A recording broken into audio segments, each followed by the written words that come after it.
Pervers narcissique. Dernière phase qui clôt le cycle toxique.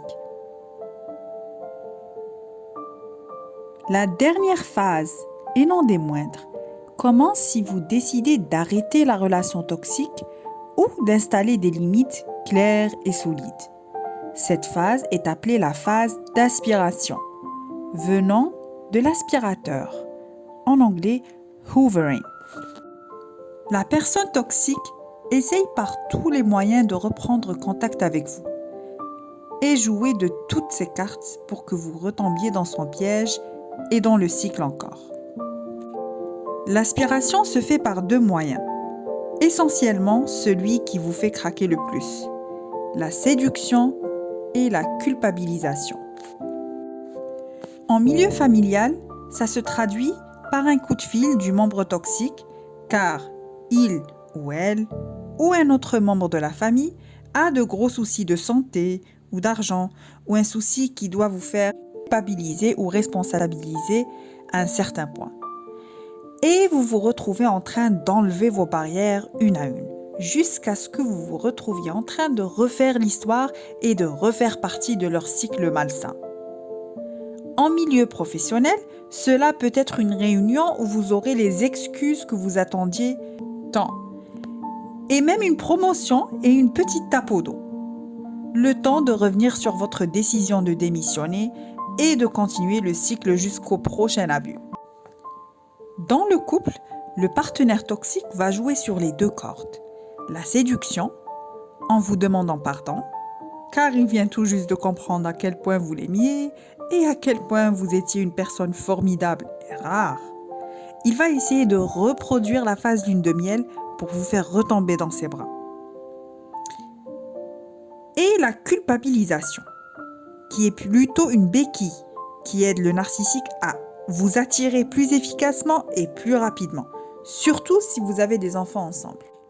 C'est du genre « je vais me suicider » ou « j'ai une maladie incurable due au stress engendré par la séparation » ou « je suis une thérapie et mon thérapeute me demande de contacter les gens à qui j'ai fait du mal pour pouvoir avancer », etc., etc. Je sais que vous, en tant que personne ayant vécu dans un cycle toxique, vous n'êtes pas immunisé à vie contre leur toxicité. Si, je dis bien si, vous n'entreprenez pas un travail de guérison de vos blessures et des cicatrices engendrées par cette relation. Ce qui rend l'aspiration efficace, c'est l'espoir qui réside dans le cœur d'une femme seule qui ne cherche qu'une épaule sur laquelle se reposer, une maman solo qui n'arrive pas à joindre les deux bouts et à élever ses enfants, un adulte ou une adulte qui regarde toujours ses parents avec ses yeux d'enfant et qui ne rêve que de leur laisser une énième chance pour se rattraper, ou une amie qui espère que son ami trouvera la raison et l'appréciera à sa juste valeur.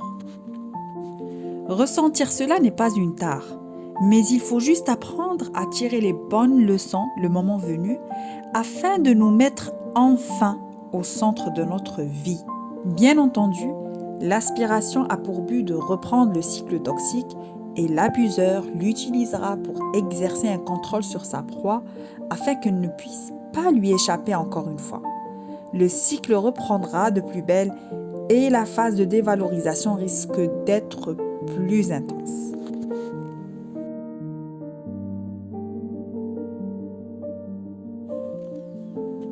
Voilà, c'était tout pour aujourd'hui. Je vous rappelle encore qu'il est très très important de partager le contenu de cette chaîne si vous connaissez une personne qui vit dans une relation toxique. N'oubliez pas de laisser vos questions en commentaire, j'y répondrai avec plaisir. Si le contenu vous plaît, mettez un petit j'aime et abonnez-vous à la chaîne pour recevoir les nouvelles vidéos.